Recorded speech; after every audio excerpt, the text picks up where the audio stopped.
Hello everyone, आज point में आपका फिर से स्वागत है। पिछले वाले वीडियो में अपन ने ये देख लिया था कि हम संख्याओं का चयन कैसे करते हैं। उसकी थ्योरी अपन ने देखी थी और उसके क्वेश्चन हमने बीच में ही छोड़ दिए थे। तो हम उसी थ्योरी से वापस स्टार्ट करते हैं। मैं आपको थ्योरी का एक रिव्यू दे देता हूँ जिससे आपको समझने में आसानी रहे कि हमने उसमें क्या कहा था कि संख्याओं का हमें चयन करना है। कि हमें कहा जाएगा कि है ना 4 संख्या है, 3 संख्या है, 5 संख्या है, समांतर श्रेणी में इस प्रकार है। और फिर आगे है ना क्वेश्चन में और भी बहुत कुछ लिखा हुआ होगा। तो हमें क्या करना है कि हमें वो संख्याएं माननी पड़ेंगी। तो हम उसको किस प्रकार मानते हैं उसके लिए पर्टिकुलर नियम है कि यहाँ पे संख्याएं हैं उनको मानना है। कि अगर 2 संख्या मानने को कहे तो हमें ये मानना है। तो इसका नियम क्या था वो नियम लिख देता हूं। तो सम संख्या हुए तो हमें क्या मानना है, सारवंतर मानना है। सारवंतर क्या होगा, सम के लिए सारवंतर क्या होगा, वो होगा 2D।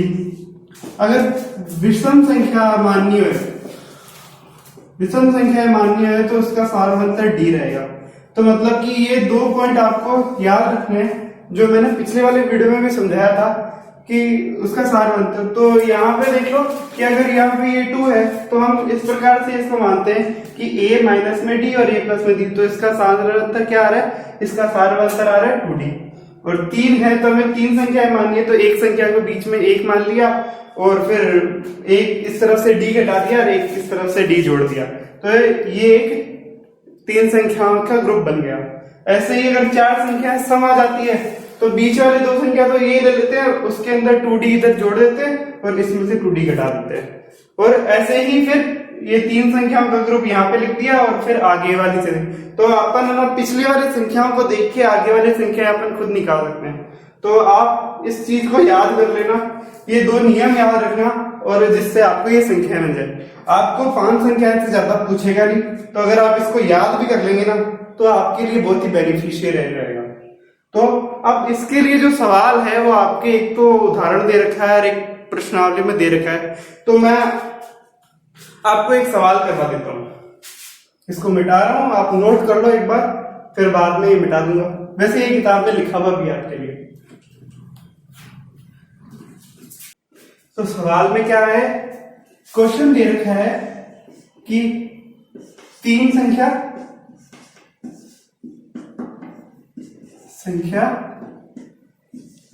समांतर श्रेणी में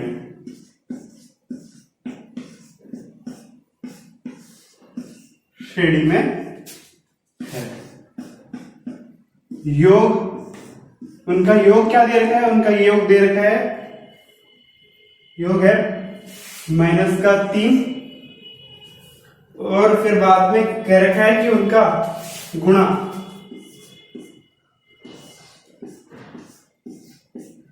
गुणनफल क्या दे रखा है, गुणनफल क्या दे रखा है, गुणनफल दे रखा है 8। तो संख्याएं बताओ।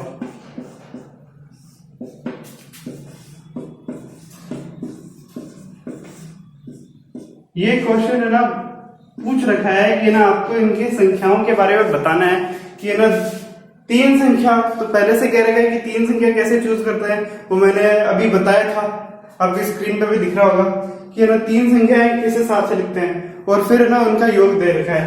तो सबसे पहले अपन हल कैसे करेंगे, तो हल करके मैं बता देता हूं आपको। नॉर्मल स्टेप्स लेनी है जो भी है। तो अपन पहले ना 3 संख्या देखेंगे कि उस सारणी में मैंने बताया था कि 3 संख्या के लिए कैसे यूज करते हैं। तो क्या लिखेंगे, माना 3 संख्याएं। अब 3 संख्याओं को मानना है तो क्या दिया हुआ है, तो वो संख्याएं 3 है तो एक तो a है बीच वाली संख्या है और इधर a प्लस में d करना है और इसके इस तरफ में a माइनस में d करना है। तो ये 3 संख्या आ जाएगी। अब क्या दे रखा है क्वेश्चन, अब पढ़ते हैं कि क्वेश्चन में दे रखा है योग दे रखा है वो -3 है। तो कह रखा है कि इन तीनों को अगर जोड़ो तो -3 आना चाहिए। तो हम पहले लिख देते हैं, तो a plus a minus b plus में a प्लस में a प्लस में d बराबर में क्या दे रखा है, -3 दे रखा है। तो अब देखेंगे तो यहां से क्या आ रहा है कि ये डी से देखो डी कट रहा है, और फिर ये क्या है, ये 3 ए जुड़ गए बराबर है -3 है। तो यहां से ए की वैल्यू क्या आ गई, ए बराबर में -1 हो गया। अगर इसका भाग इसमें देंगे तो -1 ही बचेगा, तो एक तो ए की वैल्यू आ गई। अब इसको हम साइड में रख लेते हैं और मैं इसको एक बार मिटा देता हूं ताकि हम नेक्स्ट प्रोसेस कर सके।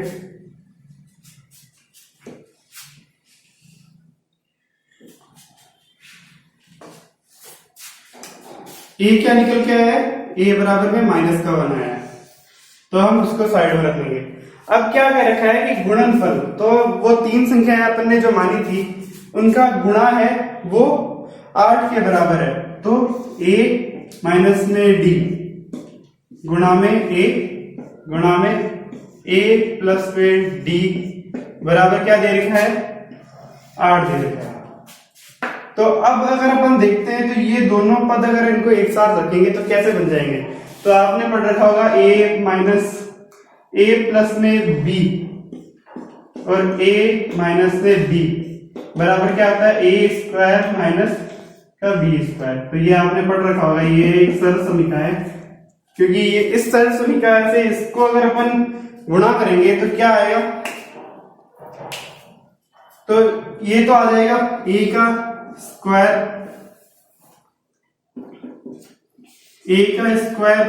माइनस d का स्क्वायर और गुणा में a, क्योंकि ये अलग से पड़ा है, और बराबर में क्या लिख देंगे, 8 लिख देंगे। अब हम यहाँ पे हमें पता है कि a की वैल्यू अपन ने निकाल ली है, तो अब यहाँ से अपन d की वैल्यू निकाल लेंगे। कैसे, हम a की वैल्यू -1 इसमें रख देंगे और फिर से d की वैल्यू आ जाएगी। अगर -1 इसमें रख देंगे तो क्या आएगा, ये -1 का स्क्वायर क्या हो गया, 1 हो जाएगा, माइनस में d का स्क्वायर, ये तो यही रहेगा, ऐसे ही रहेगा, गुणा में -1 आ जाएगा बराबर में 8। अब इसको अगर करेंगे तो अगर ये -1 उधर जाएगा तो क्या हो जाएगा, 8 माइनस का हो जाएगा, और इसको खोलेंगे फिर तो आगे लिख देता हूं मैं। अगर ये माइनस का उधर जाएगा तो क्या होगा, 1 माइनस का d स्क्वायर बराबर में -8। अब इसको उधर लेके जाएंगे तो ये भी माइनस का हो जाएगा, -8, और अगर इसको मैं हटा दूं तो ये यहाँ पे -1 आ जाएगा। तो -8 और -1 बराबर में क्या आ जाएगा, -1 हो जाएगा। और अब यहाँ पे देखने से माइनस कट जाएगा, तो इसको भी हटा देते हैं, तो d का स्क्वायर क्या बन जाएगा, वो 9 बन जाएगा। अब दोनों तरफ में अपन स्क्वायर रूट लेंगे तो यहाँ पे d आ जाएगा और ये आ जाएगा 9 का स्क्वायर रूट। 9 का स्क्वायर रूट को अपन क्या लिख सकते हैं, प्लस माइनस में 3। तो एक बार तो d की वैल्यू प्लस आ रही है और एक बार माइनस आ रही है, तो हम दोनों वैल्यू रखेंगे।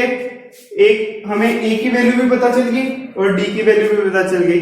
तो हमने पहले क्या माना था, a माइनस में d a प्लस में d।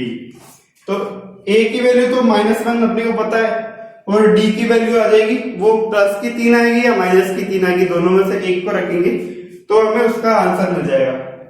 तो वो हम एक बार रख के देख लेते हैं कि हमें आंसर क्या मिलेगा।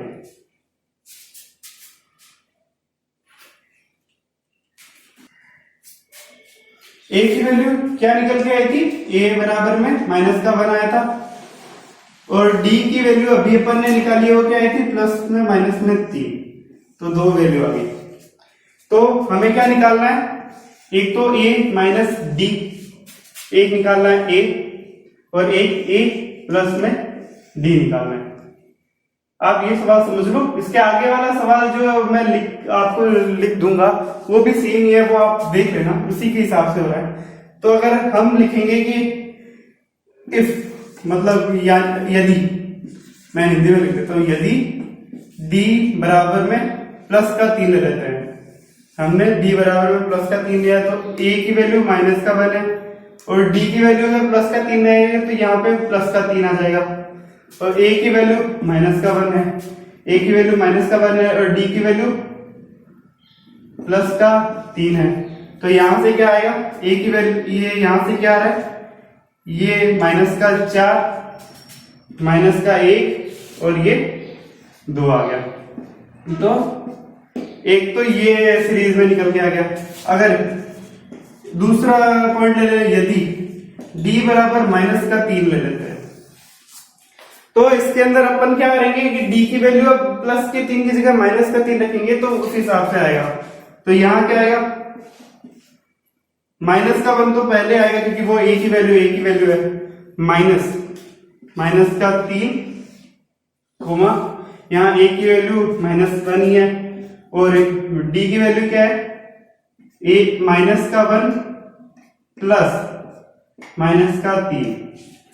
अब ये माइनस माइनस अगर कोष्टक हटा देंगे तो यहाँ पे क्या आ जाएगा, यहाँ पे प्लस बन जाएगा, और ऐसे ही इधर प्लस बाहर है माइनस अंदर है, तो ये क्या बन जाएगा, माइनस का बन जाएगा। तो इसका आंसर क्या आएगा, इसका आंसर आएगा 2 कोमा में -1 और ये -4। एक आंसर तो ये आया, 3 संख्या एक आंसर ये आया। अगर आप इसमें देख रहे हैं तो आपको क्या डिफरेंस दिख रहा है क्या कुछ? मेरे को तो केवल एक ही डिफरेंस दिख रहा है, क्या है कि इनका सीक्वेंस बदल गया है। ये -4 1 और 2, यहाँ पे 2 है, -1 और -4 है, मतलब कि ये तो राइट हैंड साइड से है और ये लेफ्ट हैंड साइड से बना रखी है। तो मतलब कि अगर इन दोनों को आपस में उलट देंगे तो वो सेम ही सीरीज बन जाएगी। तो d के प्लस और माइनस होने से क्या फर्क पड़ा कि या तो ये सीरीज दाएं से है या बाएं से है। तो d के माइनस और प्लस चिन्ह से क्या फर्क पड़ता है कि हाँ, सीरीज का सीक्वेंस बदल जाता है, दिशा बदल जाती है, उल्टी हो जाती है सीरीज। तो एक यही है। इसके आगे का एक और सवाल है जो अपन देखते हैं कि वो क्या है सवाल। तो ये जो अगला सवाल जो मैं आपको बता रहा हूं, वो मैं क्या कह रहा हूं कि वो आप करेंगे होमवर्क में। ये आपके लिए होमवर्क है। आप इसका आंसर मेरे को कमेंट करके बता देना कि हाँ उसके आंसर क्या है, और 2 दिन बाद में मैं इसका आंसर पिन कमेंट में आपको बता दूंगा। कि इसके अंदर मैं आपको एक बार हिंट दे देता हूँ कि क्या है कि 4 संख्या चूज करनी है। तो आपको क्या करना है कि वो जो मैंने टेबल बताई थी उसी में से 4 संख्या किस हिसाब से चूज करते हैं वो आपको देखनी है। तो वो 4 संख्या क्या हो सकती है, a माइनस में 3d, a माइनस में d, a प्लस में d और a प्लस में 3d।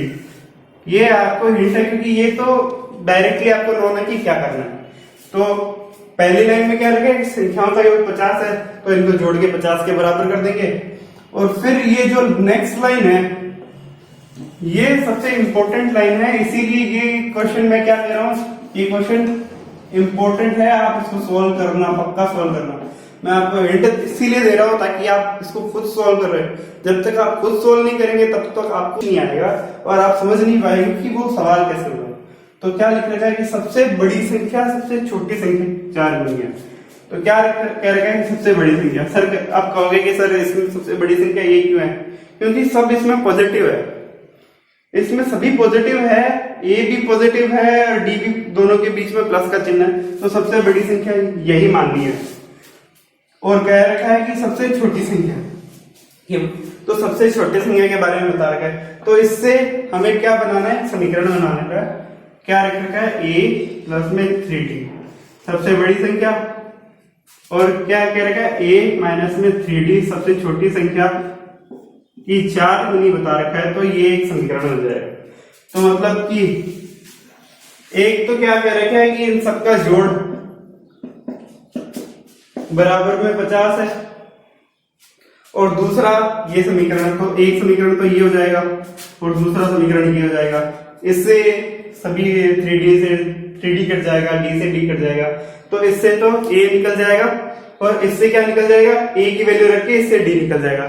तो अब मैं होप करता हूं कि आप ये सवाल सोल्व करोगे और इसका कमेंट आप दोगे।